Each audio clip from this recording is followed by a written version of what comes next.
বালিকে নৃশংসভাবে হত্যা করেছিলাম।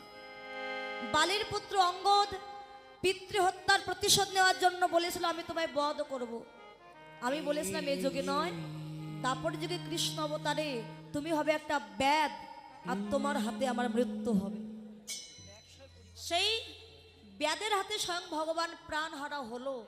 আজকে দেবকী মায়ের কারণে দেবকী মায়ের স্তন দুগ্ধ পান করলো না।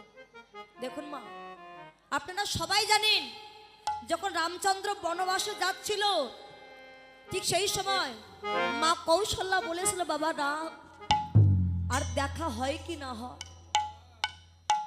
তোর ফিরে আসার আগে হয়তো আমার মৃত্যু হতে পারে, তাই যাওয়ার আগে বাবা তুই আমার কাছে কিছু চা, যা চাইবি তোকে তাই দেব। কি সেবা করতে চাস?